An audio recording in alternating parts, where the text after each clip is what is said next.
This week we're going to be talking about 50-50. We've looked at ashi and double outside, in which I start between the legs. Ashi, I'm kind of straight onto the leg. Double outside, my closer leg goes under as it always does, but the other one, the inside leg, stepped over. That put us in double outside. Saddle was outside the legs. Actually, I am positioned outside of his legs, and the near leg goes through, and then the outside leg came over. That was saddle. We made a triangle stuff. 50-50 is when, after putting my leg through, my inside leg comes over. So that's how 50-50 fits into the sort of positions, meaning between or outside of his legs, and which leg goes over, the outside or the inside leg. So the inside leg comes over while I'm outside of his feet. My hips are now outside of his feet. 50-50 has some pros and cons. The cons of this position are, it's a very symmetrical position, which means it's a basically neutral position from which we both have equal advantage and disadvantage. It is a con that he can be attacking me when I'm attacking him. And also, I'm going to show you how easy it is to defend some things from this position. So, somewhat easy to defend in. I don't want that when I'm attacking him. The pros of the position are that it's actually a pretty easy leg entanglement to get into if I like it. If it's one of my attack positions, it's actually pretty easy to find my way there. And the other advantage is, if he wants to escape this position, this is a little bit more advanced of a concept, but it's the important difference between this and saddle. When I'm in saddle, if he wants to hide his heel, yes, so that I can't get that heel grip that puts him in danger, that's actually the same direction he wants to go to escape, if you remember. So hiding his heel actually helps him begin his escape. It's actually how I describe the escape to you. First, hide your heel, and that begins your escape. In 50-50, it's kind of the opposite. If he wants to get his leg out of here, he has to sort of drop his knee in. There's his heel. He gives me his heel by escaping. It's an advantage of this position. A little bit of an advanced concept, but it's the reason that some people prefer 50-50 to saddle. Let's just compose the position, and I'll give you one thing to concentrate on once you get there. It is a basically neutral position once you're there, but so we'll think of me as the good guy. I'll bring my near leg under, and then my inside leg over. I'm just interlocking our legs, as you see. And I want you to focus on one thing, and that is, my leg is a seesaw. If his foot's down, he can't drop his knee in. If he wanted to escape, or if he wanted to make this an uneven position to his advantage, he would have to drop his knee in. This is something that we'll do too when we're the good guy.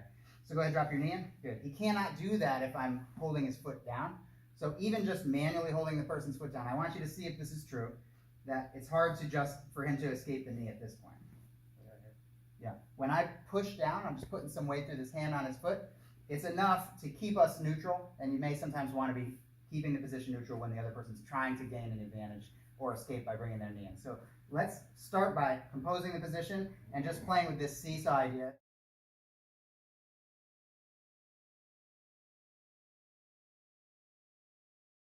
We haven't talked about being deep in the grip of a heel hook. The heel grip is just this. Matt's going to wrap his elbow around underneath my heel, which is, sticking way out. This is my bad if it's sticking way out, but we should be a little more disciplined than to leave it sticking out. But maybe he peels it out.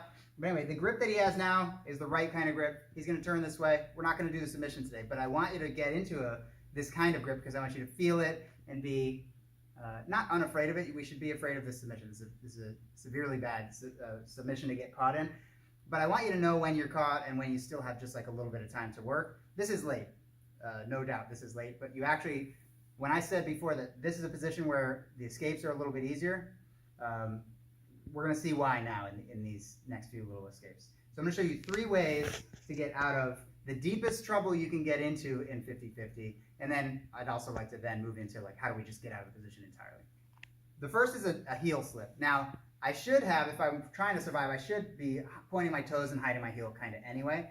So when he gets this grip, I'm going to make up for the mistake that I made. I'm going to point my toes right away. My hips can come off the ground, and I'm going to drive in. I'm actually going to drive into this. My heel should slip off of his forearm if it's not just too deathly tight. I should be able to point my toes, my hips come off the ground, and I drive it in. I should be able to heel slip. So this is heel slipping. So I'm going to point my toes, And I'm trying to point my toes and hide my heel where it should have been anyway, which is like more underneath.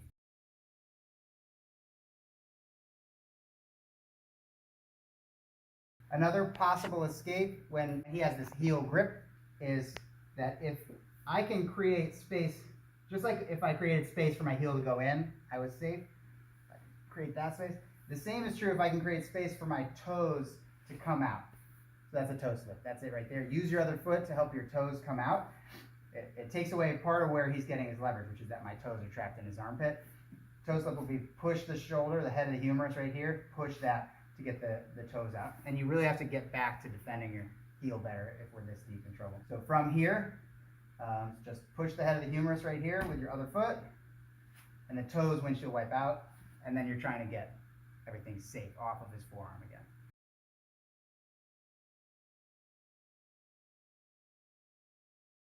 The last one is to hand fight. If I can get his hands apart, then I have a chance to, this is a different kind of heel slip in effect, but I'm going to open this gate. The fulcrum he has under my heel. If I get his hands apart and I can push that open, I'm good. Now I'm good. And I can go back to a safe position. We'll talk about what a safe position is so we don't get this late stage, but this is a good opportunity. His hands are fully apart. I'll be able to protect my legs. Legs will be able to protect each other. So again, he sets up this position. I'm trying to fight the hands apart so that I can open up the gate, the one underneath my heel. We started from the end. We started from the end, the worst place I could end up, and I just want you to be a little less afraid of it and know that there's some things that you can do about what we just did, about those 3 little escapes from this heel grip. Go ahead and put it on. You know, if I wait all the way until he's fully locked in, going to be a little harder. Like, this is a spectrum of control. Sometime before he's like fully locked, and maybe when he's fully locked, I can still do some combinations of something to get this out. But it's when he starts digging for my heel, and I'm like, oh, oops, I didn't hide my heel well enough, so start digging for it. Yeah, that's when I need to start thinking early. Or he picks it up, I realize I can't do that one, so I start pointing his hands so they never connect. Okay, so these are all part of your plan. They work in tandem, they work with each other. They're part of your bag of tools to deal with this. But you know, don't wait till it's fully locked on. Ideally, we're applying these early.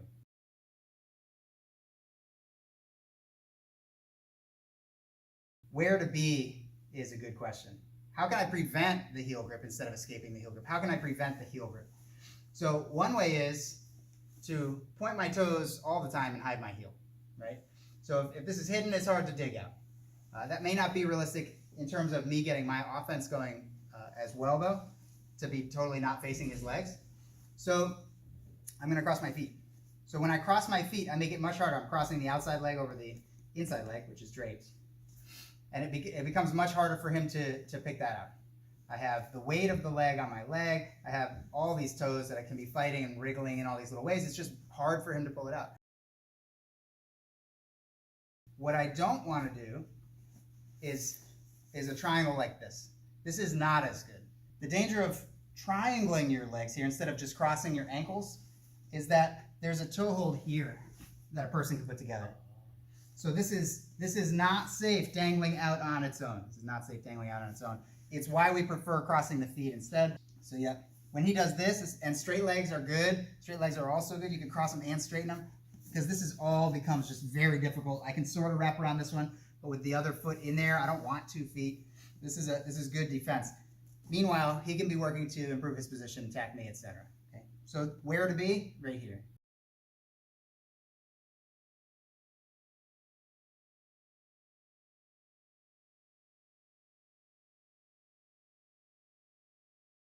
It's not the easiest position to escape, but I'm going to give you 3 moves that will help you escape. The first one I'm going to show you utilizes a push-pull concept. It's not easy to just pull my leg out when he's got perhaps a bite with his leg, but if I can find something to push on at the same time as pulling and I get the right angle, I can get out. To do this, I'm going to rock up to my entangled leg, to that foot, and the opposite hand. So my right foot and my left hand in this case. I'm going to rock up to those. Keep his knee in my hand. I'm going to put my shin behind his hamstrings right here. And I'm just hooking his far leg. You'll see this at a different angle.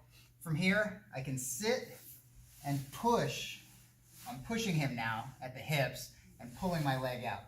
When I get back to here, I'm actually going to encircle his leg only because when there's a scramble next and we're both trying to get up on top, if I can keep his leg above his hips, I'll be the one that wins that scramble. So I'm going to rock up to my foot, and I'm going to put, you can see now with this leg, I'm putting it across the hamstrings. I can put my hip down now, and I'm going to push on his hips with my shin and pull my leg out. Just start pulling my leg through this space. And then I'm going to overwrap his leg here. And that's so that I win the race to get up, and I'm the person who ends up on top. It's not even me going for a leg lock. It's me keeping him on the ground by keeping his feet above his hips. We can't get up when our feet are above our hips. Rock over, put my foot in here, sit down, push, pull, and then I'm going to use this as a grip to get up, to be the guy who gets up first.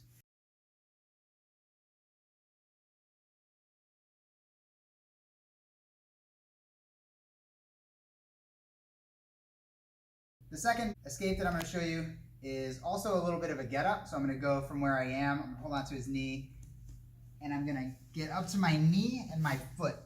I have my foot as basically a big straight up and down post here. Try not to collapse. I'm not really trying to get my foot caught underneath him. That's not what I'm looking for. I want my foot, in fact, to be free for the rest of this move. So I'm trying to only come up so that that shin is straight up and down.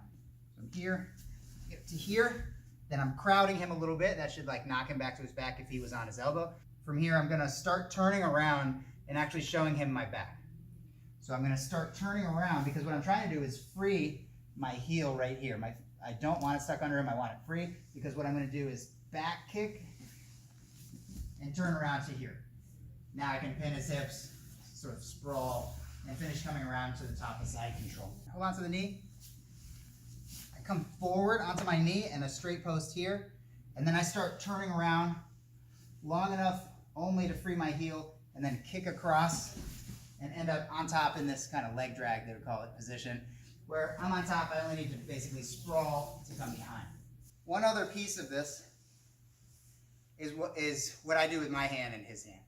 Okay? So when I get up, it's possible he starts messing with my foot and fishing around down here, so I'm going to grab his wrist and I'm trying to pin it out. So it's the one last piece I'm going to use here is to pin this out. And now I can turn around, and when it's time to go, I'll have to let go of this to come across the body. So I'm not getting up over here and leaving my foot alone over here. I'm sort of getting up toward him and crowding him. Then I find his wrist. I really do want a C grip in this case. I might have to scoop it out and put it out here. This is all to create space for just for my foot to come up to do this back kick.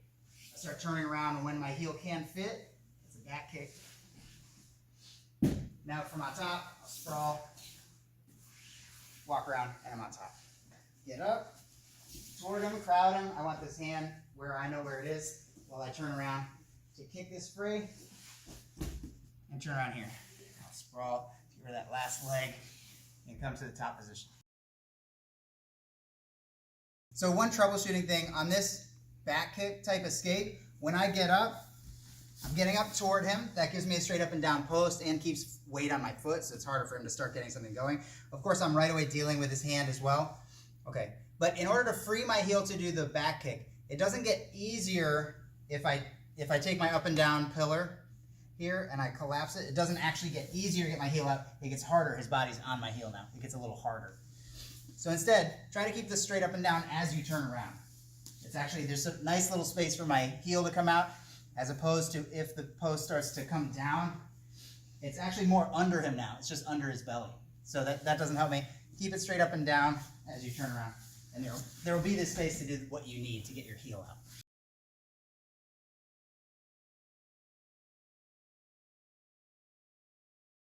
We're going to use an improvement of position to 80-20, which is just taking an even neutral position and giving myself a little bit of an advantage.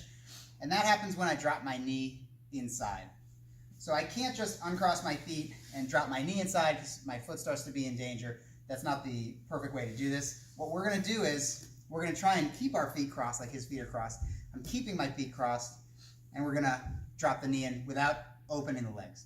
The way I'm going to do that is I'm going to twist as far as I can behind myself with my free hand on the leg side, on the trap leg side. I turn as far as I can here.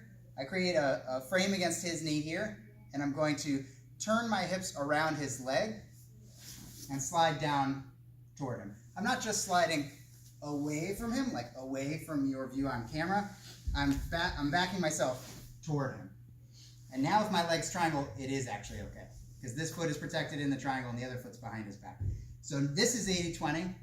This is a position where I have an advantage and I can attack if I can uncross his legs, which might be part of our journey to the submission. I can attack him, but my feet are safe. This is what we don't have in 50-50. So that's why 80-20 is a positional improvement. And that's why it's such a big deal to drop my knee in and to do it the right way without exposing myself. So again, I've got my feet crossed. They stay crossed. I reach behind myself as far as I can. I can stiff arm here. And then I'm bringing my hips like sort of around his leg toward his hips even more. And my knee drops in. Now I can hide my feet right here and here, right in my knee pit and behind him. What we're going to do is do an escape from here. So we're going to go back to a push-pull type concept. And I'm going to put my foot on his chest, push his chest, and pull my foot out. Okay. So this is an escape from 50-50, having upgraded myself kind of to 80-20. I'll do it from the other side too, but one more from here. From cross feet, I reach behind myself and stiff arm and drop my knee in. And from here, I'm going to take my foot out, put it on his chest, push there, pull my leg. And again, I've used a push-pull idea to pull myself out of 50-50. So my feet are going to stay crossed the whole time I do this. I reach behind myself and I face his legs, brace off his leg, and then drop my knee in. From here, it's okay to hide my foot in here. And for our purposes, from 80-20, which is this upgrade, I'm going to put my foot on his chest, push him, pull my leg out, and then turn to face him again.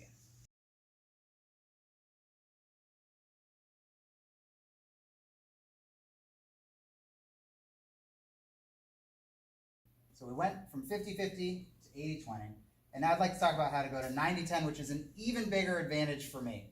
I am even harder to catch, and what's the big advantage I get from 90-10 over 80-20 is I get a shield on him.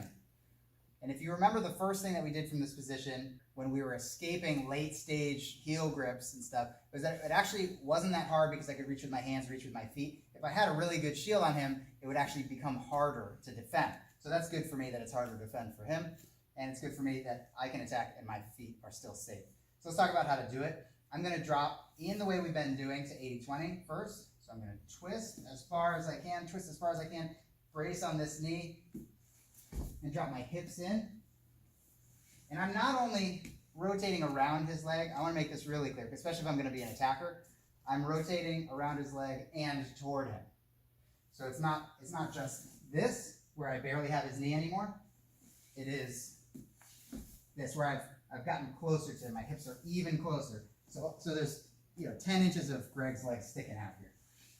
Okay, so I'm going to twist, drop into 80-20, and now the pieces that I need to get to 90-10 are, I'm going to lift this foot into his armpit a little bit, just so he doesn't catch anything while I make the transition. So I go 1, 2, foot across the belly, and then this foot comes across, and I triangle my legs here now. Now my foot in his belly keeps him away. Both my feet are very safe in this position, and I have all the ability in the world to start attacking at his legs. I twist and drop in. That's 80-20. The 3 steps are lift the armpit with the foot that's already kind of in it. Lift. I'm going to place this foot here, and then this foot I need to get to the other side. I need to get this over here to make a triangle. But there's something I want to make sure I don't allow to happen when I make that switch. The switch from here to here, and that is that I let there be a lot of space around his knee where he could pull out. So I'm trying to, being as close to him as I can, so having as much of his leg sticking out here, and without opening my knee too much, I want to bring that across. So you see, I get a little bit of a pinching, shearing kind of tension on his leg as I do this, and I bring it across. It should be a brief moment, but what I don't want is a brief moment like this, where I gave him too much space, he pulls his leg out. Here, twist, drop into 80-20. Now I'm going to lift this foot in his armpit, put this across his belly, pinch my knee down and along his leg while I make the last switch to the triangle. 1, 2, 3.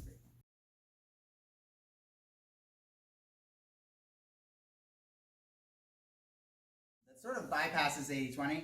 I'm going to take the trapped leg, I bring it to the other side. I bring it to the other side, and then I've kind of put myself in DOA, if you remember working on outside action. Yes, I've kind of put myself in DOA. So I would call this like self-DOA.